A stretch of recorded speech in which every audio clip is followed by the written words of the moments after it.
नमस्कार, सत्ता का महासंग्राम देख रहे हैं आप। मैं हूं आपके साथ ब्रजेश चौकसी। सत्ता के महासंग्राम में आज हम बात कर रहे हैं महाराष्ट्र झारखंड विधानसभा चुनाव की और साथ में ही मध्य प्रदेश, सीजी, उत्तराखंड और उत्तर प्रदेश के में भी चुनाव की जो मतगणना जारी है उस पर बात करें। एमपी में बुधनी और विजयपुर में मतगणना चल रही है। विजयपुर में बीजेपी के रामनिवास रावत आगे चल रहे हैं। बुधनी में बीजेपी के रमाकांत भार्गव आगे चल रहे हैं। रायपुर दक्षिण विधानसभा से बीजेपी आगे चल रही है। उत्तराखंड की केदारनाथ सीट पर भी बीजेपी बढ़त बनाए हुए है। मध्य प्रदेश, छत्तीसगढ़ और उत्तराखंड में भी मतगणना जारी है।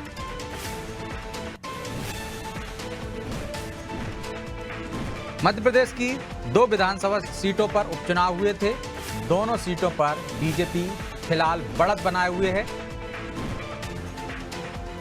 बुधनी में बीजेपी के रमाकांत भार्गव ने कांग्रेस के राजकुमार पटेल को पीछे कर दिया है। पहले के 2 राउंड में राजकुमार पटेल बढ़त बनाए हुए थे। तीसरे और चौथे राउंड में उस कमी को पूरी करते हुए रमाकांत भार्गव ने बढ़त बना ली।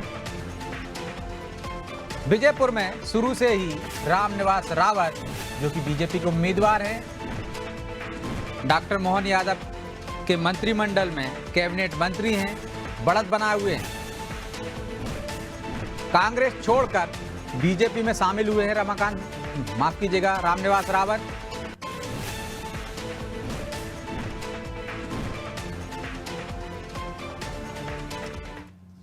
इसी पर चर्चा के लिए हमारे साथ मौजूद हैं बीजेपी प्रवक्ता सचिन वर्मा, वरिष्ठ पत्रकार अशोक शुक्ला और हमारे सहयोगी मनोज वर्मा। आप सभी का बहुत बहुत स्वागत है। वर्मा जी, दोनों जगह बढ़त बनाए हुए हैं। हालांकि बुधनी में शुरुआत में कांग्रेस 2 राउंड पर आगे रही है। क्या ये बढ़त बरकरार रहेगी? बिल्कुल बरकरार रहेगी। ऐसा है कि पहले के जो 2 राउंड थे उसमें जो मशीनें थी वो ईवीएम मशीन बख्तरा क्षेत्र की खुली थी और बख्तरा जो क्षेत्र है वो कांग्रेस प्रत्याशी जो है राजकुमार पटेल जी, उनका गृह क्षेत्र है, तो वहां से उनको लीड जरूर मिली है। लेकिन अब जितने भी राउंड होंगे, 11 से 12 राउंड और होंगे, तो उसमें सभी में बीजेपी लीड करेगी और हम बहुत अच्छे मार्जिन से जो है ये सीट जीतने जा रहे हैं। शिवराज जी के रिकॉर्ड की बराबरी हो पाएगी? देखिए, अब शिवराज जी का जो कद है मध्य प्रदेश की राजनीति में वो काफी बड़ा कद है और उनकी बराबरी करना। आपके यहाँ तो पार्टी चुनाव लड़ती है ना, व्यक्ति कहाँ लड़ता है?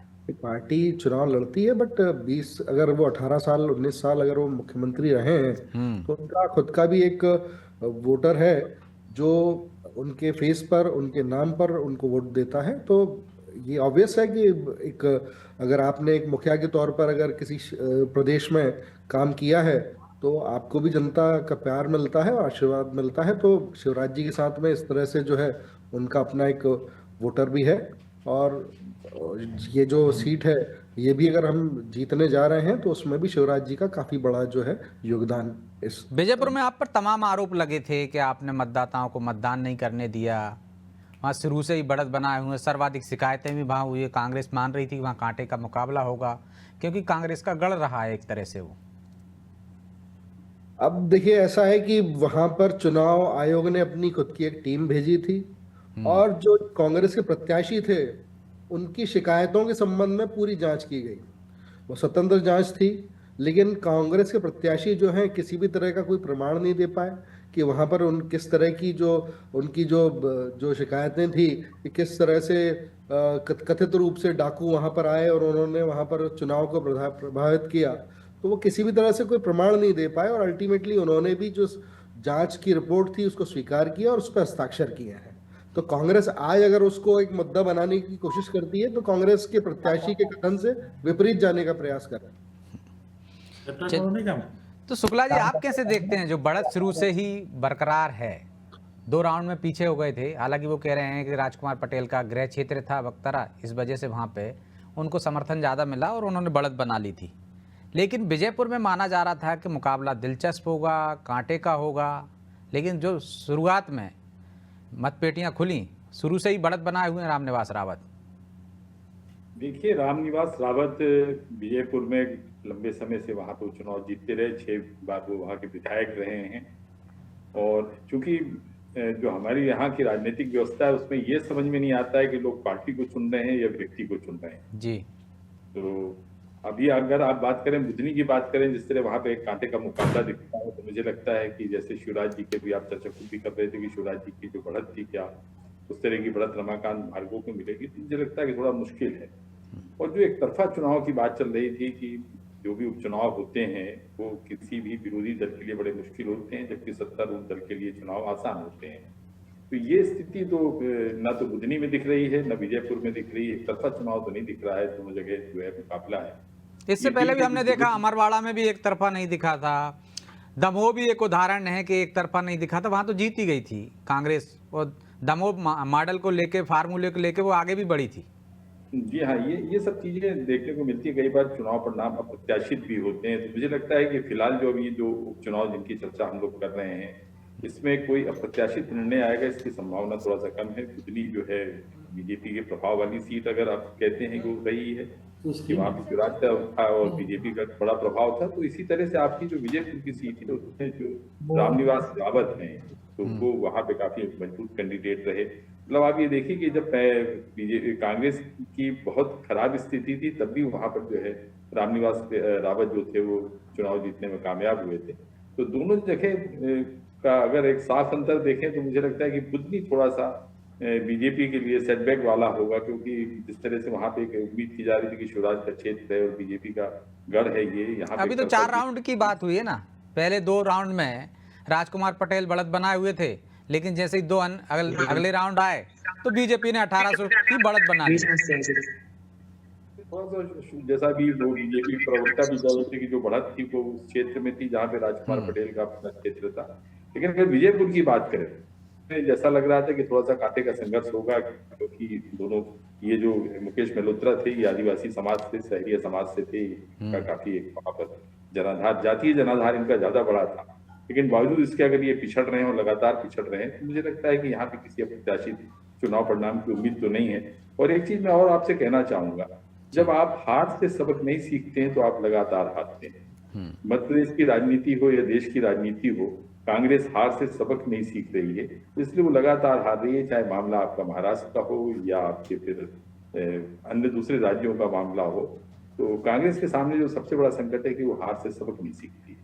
चलिए इसी का जवाब ले लेंगे। हमारे साथ कांग्रेस नेता समर सिंह जुड़ गए हैं। समर जी, बहुत बहुत स्वागत है आपका नादी टीवी पर। और शुक्ला जी को आप सुन ही रहे थे, वो कह रहे हैं कि कांग्रेस हार से सबक नहीं लेती। हार से सबक लेती तो महाराष्ट्र में ऐसे हालात नहीं होते, मध्य प्रदेश में हालात नहीं होते, अन्य राज्यों में नहीं होते। माना जा रहा था कि विजयपुर में बड़ा कांटे का मुकाबला है, आप लोग भी बड़े बड़े दावे कर रहे थे, लेकिन शुरुआत से ही पिछड़ गए आपके मुकेश मल्होत्रा। समर जी। जी, प्रश्न नहीं सुन पाया मैं आपका, आखिरी की कुछ लाइनें सुनी। मैं बताना चाहूंगा कि मैं दोहरा देता हूं समर जी। अशोक शुक्ला जी कह रहे हैं कि कांग्रेस हार से सबक नहीं लेती है। यदि सबक लेती तो महाराष्ट्र में जिस तरह के अनुमान लगाए जा रहे हैं, परिणाम सामने आ रहे हैं, वैसे परिणाम नहीं होते। मध्य प्रदेश में, छत्तीसगढ़ में, दूसरे राज्यों में उसकी ऐसी हालत नहीं होती। और विजयपुर में जहाँ पे आप कांटे का मुकाबला बता रहे थे, तमाम दावे किए जा रहे थे, लेकिन वहाँ भी शुरुआत से ही आप पिछड़ गए। नहीं, बेशक सभी जगह जो है कांटे के मुकाबले ही है। इससे पहले भी हमने जो उपचुनाव मध्य प्रदेश में हुआ उसके अंदर देखा कि हमने भारतीय जनता पार्टी को कड़ी टक्कर दी है और बहुत मार्जिनल 2023 समथिंग जो है वोट से वो जीत पाए। वहां पर भी, यहाँ पर भी हमारा प्रयास था कि मध्य प्रदेश के अंदर जो उपचुनाव हुए यहाँ पर हम भारतीय जनता पार्टी को बुधनी में और विजयपुर में चुनौती दें, और हमने काफी अच्छी चुनौती दी। बावजूद इसके कि उनके पास में पूरी मशीनरी थी, बावजूद इसके कि हमने सैकड़ों जो है शिकायतें चुनाव आयोग को करी, बावजूद इसके कि पड़ोसी प्रदेशों से डाकू आए, घरों को जलाया, वहां पर लोगों से मारपीट की एक दहशत का माहौल बनाया गया, उसके बाद में भी अगर ये लेकिन आप जुड़े नहीं थे उससे पहले। सचिन वर्मा जी ने इसका जवाब दिया था कि कांग्रेस ने आरोप लगाए हैं कि कथित रूप से डाकू आए थे पड़ोसी जिलों के, लेकिन जांच में कुछ भी नहीं मिला। चुनाव आयोग की जांच में, पुलिस की जांच में दारोगा इनके, जांच अधिकारी इनके, हम सिर्फ आरोप लगा सकते हैं, उसको जुटलाने का काम ये बहुत बेखूबी से कर लेंगे, इस बात को हम जानते हैं। ये जो घटना हुई, जो जिस दिन चुनाव वोटिंग वाले दिन भी आपने देखा कि लोगों को वोटिंग करने, पोलिंग बूथ तक भी जाने के लिए बहुत परेशानियां हुई। प्रश्न पूछे गए काफी, किसी लोगों के आधार कार्ड को उन्होंने जांच करके बता दिया कि नहीं, ये वाला आधार कार्ड नहीं, आपका नहीं चलेगा। तो बहुत सारी ऐसी घटनाएं हमने देखी हैं। एक पूरे आदिवासी तबका जो कि गरीब है और दबा हुआ है, उसको अगर पता चल जाता है कि अगर वोट करने जाएगा तो उसके साथ में क्या क्या, तो कोई हिम्मत नहीं कर रहा था वोट करने जाने की। ये बात हमने वहां पर महसूस की है। तो और विजयपुर जो सीट थी वो भारतीय जनता पार्टी के लिए प्रतिष्ठा की सीट थी, क्योंकि मंत्री हैं वो जो चुनाव लड़ रहे हैं, रामनिवास रावत जी, और मंत्री का हार जाना बहुत, मुझे लगता है कि भाजपा, लेकिन आपके प्रदेश अध्यक्ष ने चुनाव के बाद जब मतदान हो गया था दावा किया था कि हम वैसे तो 35,000 से जीतते, लेकिन अब 25,000 से जीतेंगे। कल तक जयवर्धन से लेकर तमाम नेता दावे करते रहे कि विजयपुर में हम जीत रहे हैं। बुधनी में जरूर कांटे का मुकाबला बता रहे थे। जी देखिए, अभी भी मेरे ख्याल से आधी काउंटिंग भी नहीं हो पाई है पूरी। तो जब तक ये जो रुझान है, ये नतीजों में नहीं बदलते, तब तक कुछ भी कहना मुझे नहीं लगता कि बहुत अर्ली स्टेटमेंट्स होंगे। अगर कुछ भी अगर इसके बारे में बोला जाता है तो मेरे ख्याल से हमें थोड़ा और वेट करना चाहिए। आपने देखा बुधनी के अंदर पहले कांग्रेस आगे चल रही थी, फिर भारतीय जनता पार्टी फिर से आगे होगी। आप देख रहे हैं कि शुरू से रामनिवास रावत जी अपनी लीड अच्छी बना के रखे हैं, क्योंकि वो उनकी जाति बहुल, उनका जो नहीं, तो मतलब यदि आपकी जीत हो जाती है, उम्मीद निश्चित तौर पर बरकरार रखना चाहिए, तो जीत हो जाती है तो फिर ये तमाम तरह के जो आरोप लगा रहे हैं आप, इनका कोई औचित्य नहीं रहता।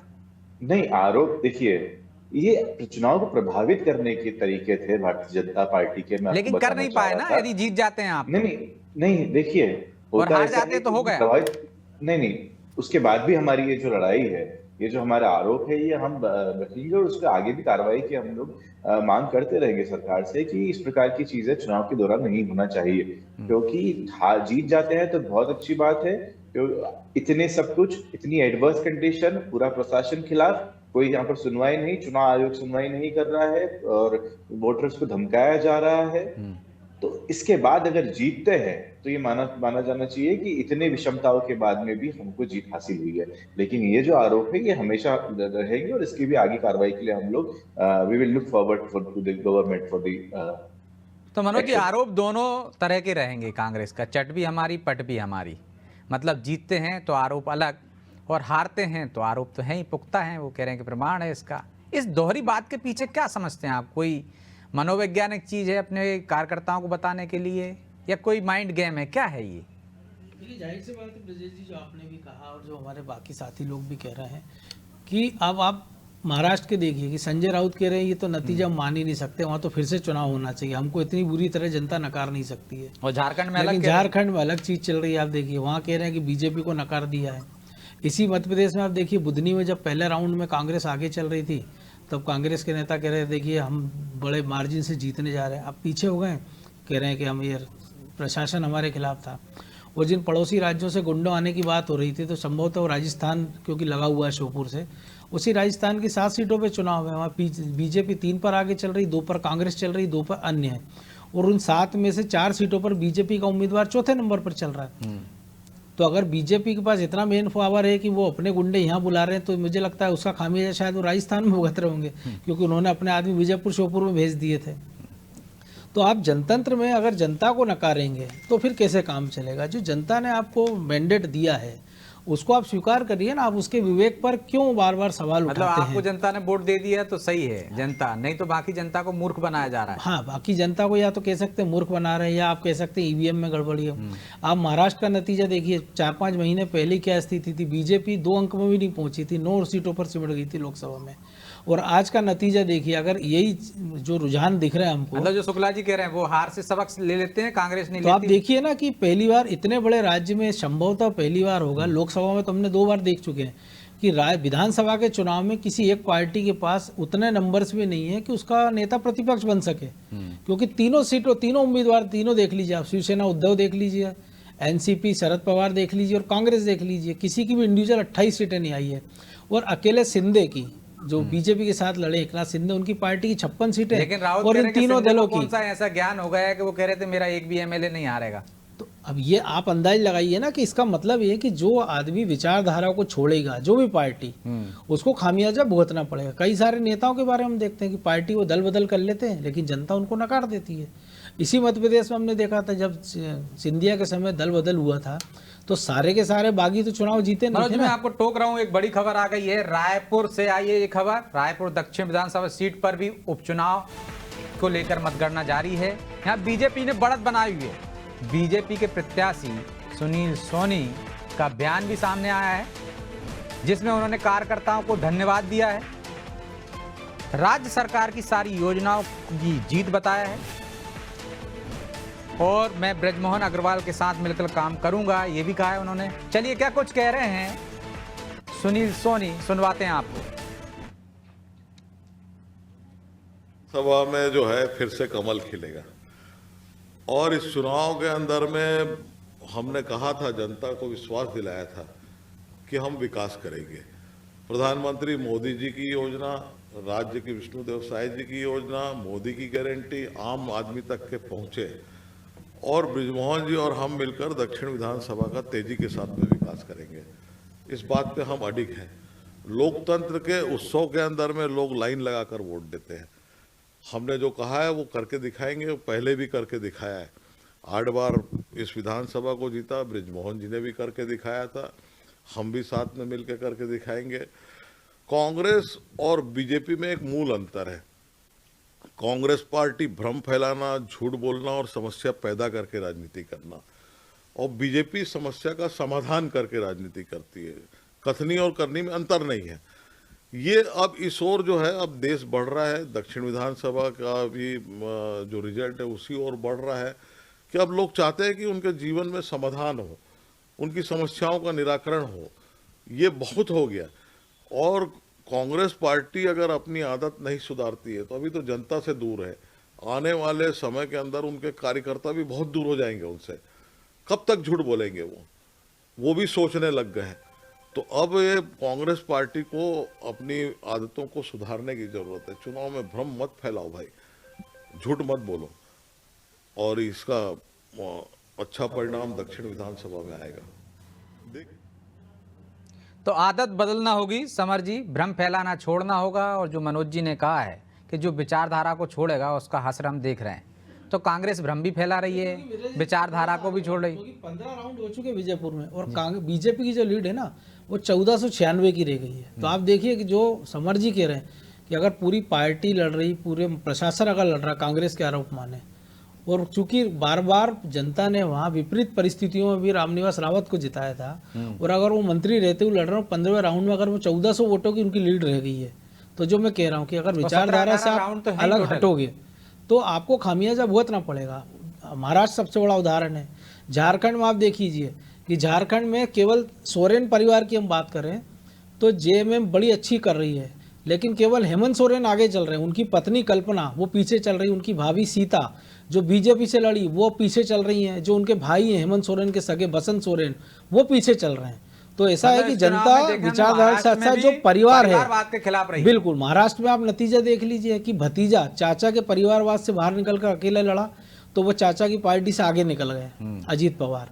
आप देख लीजिए शिवसेना का आश्रय देख लीजिए वहाँ पर। तो जो परिवार के साथ जो ज़्यादा परिवारवादी लोग हो गए हैं उनके साथ जो हश्र हो रहा है, ये मुझे लगता है चुनावी सबक है कि विचारधारा और परिवारवाद जनता बहुत समय तक सहने वाली नहीं है। ठीक है समर जी, जवाब दीजिए, फिर मैं वर्मा जी के पास जाऊंगा, उनसे भी जवाब लूंगा कि इतनी प्रयास करने के बाद तमाम चीज़ें, सरकार मिशनरी जो आरोप कांग्रेस लगा रही और आप लीड सर इतने कम मार्जिन से मंत्री होने के बावजूद। मैं वही बताना चाह रहा हूँ जिस प्रकार से हमारे साथी ने कहा कि 15वें राउंड के बाद में से 1400 की लीड है, इतनी मशीनरी के बाद में समझिए कि कितनी एंटी इनकम्बेंसी होगी कि इतना सब कुछ प्रयास करने के बाद भी, गुंडागर्दी करने के बाद में भी, लोगों का अत्याचार करने के बाद में भी, डीएम कलेक्टर और एसपी को सेट करने के बाद में भी, चुनाव आयोग को कॉम्प्रोमाइज करवाने के बाद में भी अगर 1400 की लीड है तो एंटी इनकम्बेंसी काफी बड़ी है। हो सकता है कि परिणाम एकदम से देखने को ना मिले, लेकिन भारतीय जनता पार्टी के खिलाफ जो एक नैरेटिव सेट होता जा रहा है। कह सकते हैं अमरवाड़ा के बाद आपने विजयपुर में भी दिलचस्प टक्कर दी है, लेकिन जो हाँ। विचारधारा की बात अब हो रही है समर जी, जो बीजेपी भी कह रही है कि भ्रम फैलाते हैं आप, अब आपको आदत बदलनी होगी, विचारधारा आपने छोड़ दी है। मैं एक प्रश्न वही पूछना चाह रहा हूँ आपके माध्यम से कि क्या क्या भ्रम फैलाने का काम क्या है? हमने तो हर चीज वो डिलीवर करी है जो कि एक विपक्ष में रहकर आदमी कर सकता है। हमने हर वो मुद्दे को उठाने की कोशिश करी है, भले छात्रों से संबंधित हो, महिलाओं से संबंधित हो, बुजुर्गों से संबंधित हो या तो मतलब शिक्षकों आप से संबंधित हो। सही हैं, तो जनता हमने हर जनता चीज़- समझ नहीं पाई आपकी बात को।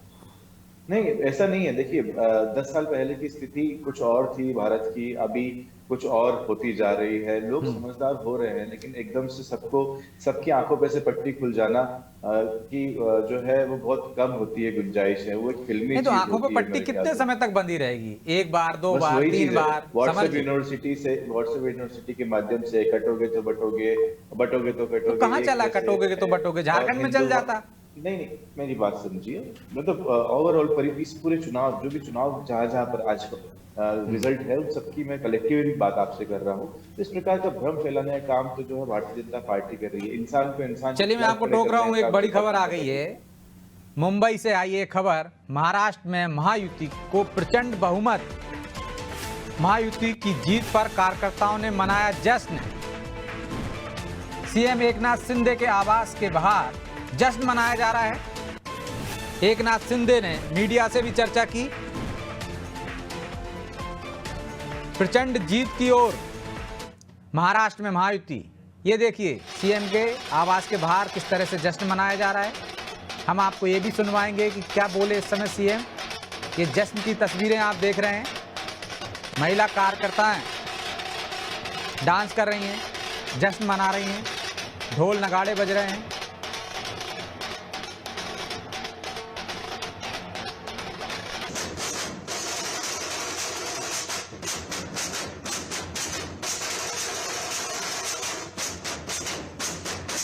महाराष्ट्र में महायुति की प्रचंड बहुमत मिलने जा रहा है।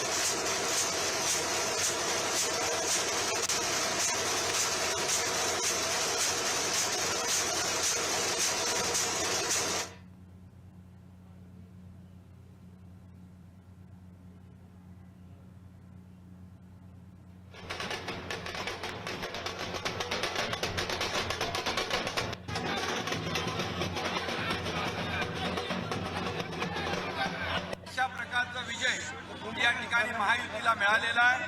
मी त्याबद्दल तमाम मतदारांचे महाराष्ट्रातल्या मनापासून अभिनंदन करतो आणि माझ्या लाडक्या बहिणी यांचं देखील मनापासून अभिनंदन करतो.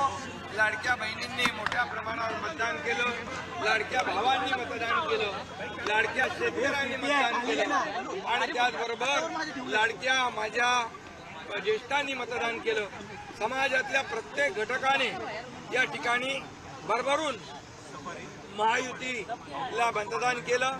गेले 2-2.5 वर्ष जे महायुतीने काम केलं त्या कामाची पोचपावती या निवडणुकीमध्ये जनतेने दिली आणि म्हणून महाराष्ट्रातल्या जनतेला मी पुन्हा एकदा त्यांचे मनापासून आभार मानतो, त्यांना मनापासून धन्यवाद देतो की पूर्णपणे।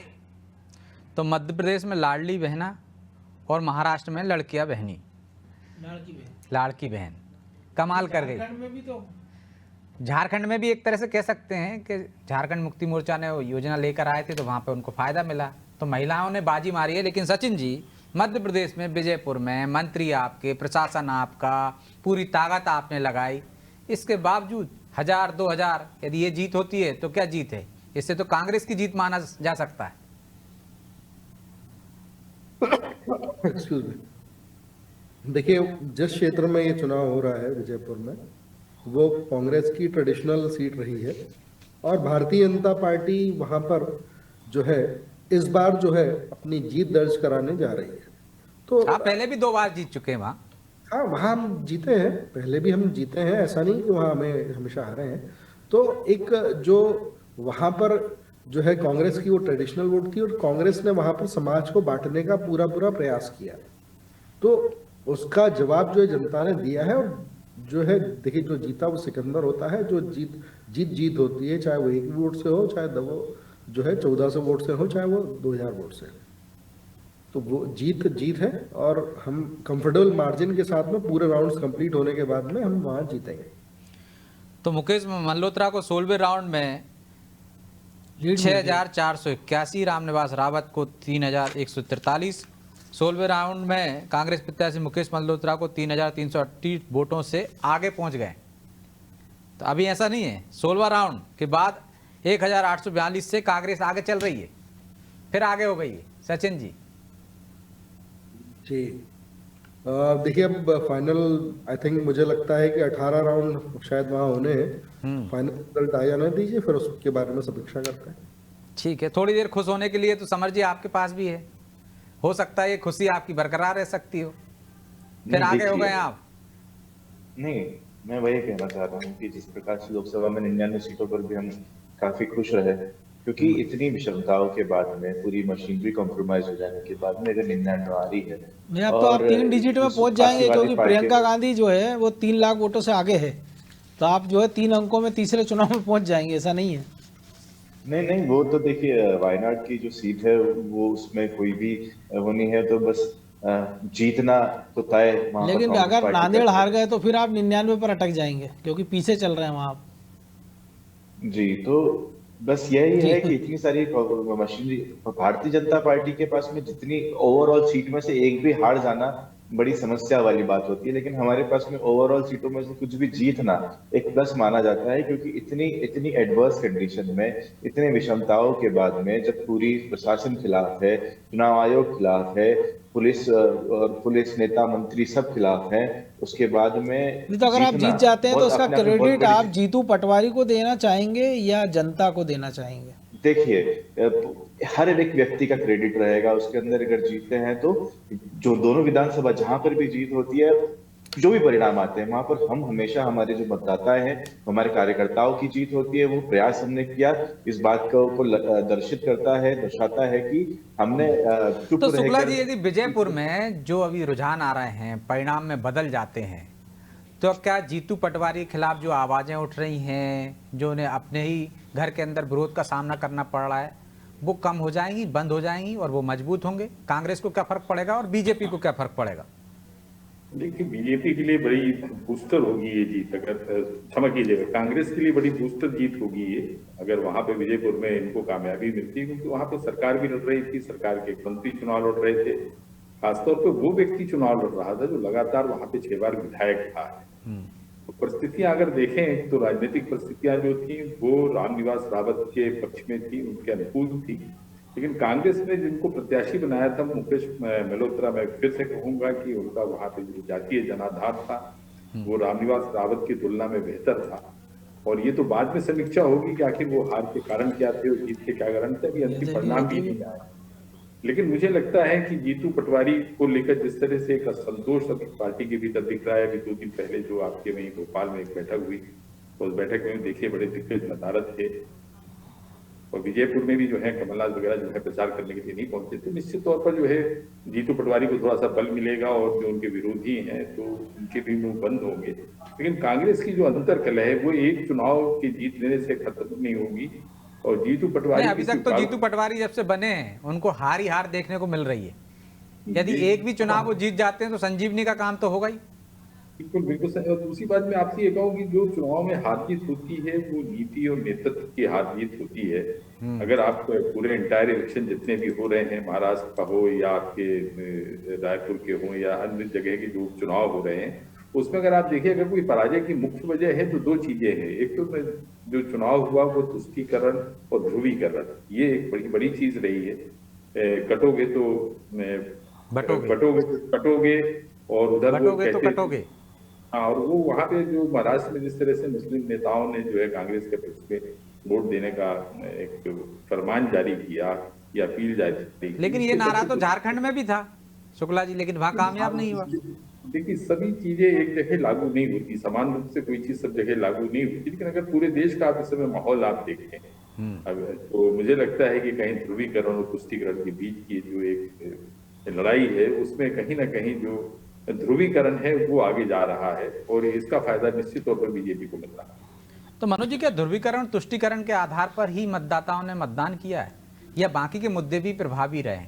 नहीं, देखिए, विश्वास भी रहा है। अकेले ये एक मुद्दा नहीं था ना ब्रजेश जी, क्योंकि अगर ऐसा होता तो आप देखिए कि अगर महाराष्ट्र की हम बात करें, 6 अलग अलग रीजन है, तो विदर्भ है, मराठवाड़ा है, तमाम सारे उत्तर महाराष्ट्र, बम्बई है, जहाँ पे मुंबई में सबसे मजबूत थी शिवसेना माना जाता था, लेकिन वहाँ आप देखिए कि वो शिवसेना का स्पेस जो शिंदे शिवसेना, एक नाथ शिंदे जो कि असली शिवसेना होने का दावा कर रही, उन्होंने हथिया लिया। पोलराइजेशन अगर जो आपने भी जिक्र किया अगर होता तो फिर उसका असर हमको झारखंड में भी दिखता है, लेकिन चूंकि वो बांग्लादेशियों का, घुसपैठियों का मुद्दा वहाँ बड़ी जोर शोर से बीजेपी ने उठाया था। शिवराज सिंह चौहान समावेशी राजनीति, विकास की राजनीति की बात कर रहे थे, और हेमंत बिस्व शर्मा जो है दूसरी राजनीति की। लेकिन आप वहाँ देखिए कि बीजेपी ने जो पिछला प्रदर्शन है उसको दोहराया है, उससे कम नहीं हुए वो। उल्टे कांग्रेस की जो 18 सीटें थी पिछली बार, वो घटकर 13 हो गई हैं, 15 अभी जो 15 पर आगे चल रही है ना। कांग्रेस ने वहाँ भी अच्छा नहीं किया, महाराष्ट्र में भी अच्छा नहीं किया, जबकि नंबर सीटों के हिसाब से, लोकसभा के हिसाब से नंबर 1 थी पार्टी कांग्रेस महाराष्ट्र में।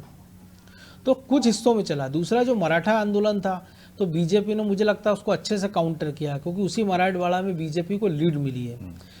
तमाम सारे मुद्दे थे आप देखिए, लेकिन चूंकि प्याज आप देखिए इस समय 40 रुपये किलो थोक में भाव फुटकर में मिल रहा है, तो जो प्याज उत्पादक किसान, तो उनको मुझे लगता है अच्छा फायदा मिला। और जो एक सोयाबीन की एक बात आ रही थी कि सोयाबीन के दाम नहीं मिल रहे, तो उसी दौरान सरकार ने एक आदेश दिया, केंद्र सरकार ने, कि जो 15% नमी वाली है सोयाबीन, उसकी भी खरीदी की जाएगी। जो लाड़की बहन है उसका असर आप देखिए, कांग्रेस ने शुरू में डिनाई किया, वो हंसी उड़ा रहे थे कि पैसा कहाँ से आएगा, लेकिन जब तक उनको लगा कि इसका इम्पैक्ट आने लगा है, तो फिर उसी राह पर वो गए और उन्होंने कहा 3000 देंगे। लेकिन जनता ने उस 3000 पर विश्वास नहीं किया। आप मध्य प्रदेश में देखिए, जब शिवराज सिंह चौहान ने 1000 देना शुरू किया तो कांग्रेस ने कहा था 3000 देंगे, फिर बीजेपी सरकार ने 1250 किए, और कांग्रेस अब भी कह रही है कि 3000 आप कहाँ से दोगे, और खड़गे कह रहे हैं कि जो फ्रीबीज की योजना उसके लिए पैसा कहाँ से लाएंगे और क्यों होना चाहिए योजना। तो मुझे लगता है इसके असर करने में, आकलन करने में जो गलती महाराष्ट्र में शिवसेना, उद्धव, कांग्रेस और एनसीपी शरद पवार से हुई है, वही बीजेपी ने महाराष्ट्र, वो झारखंड में कर दी, कि उसका तोड़ नहीं खोज पाए वो। निश्चित तौर पर पूरे देश में कोई एक मुद्दा काम नहीं करता, ये हमने लोकसभा चुनाव में भी देखा है, विधानसभा चुनाव में भी देखा है, लेकिन अब फिलहाल समय इजाज़त नहीं देता, इसलिए ब्रेक के बाद फिर हाजिर होंगे। तब तक के लिए मुझे दीजिए इजाज़त, और आप देखते रहिए अनादि टीवी। नमस्कार।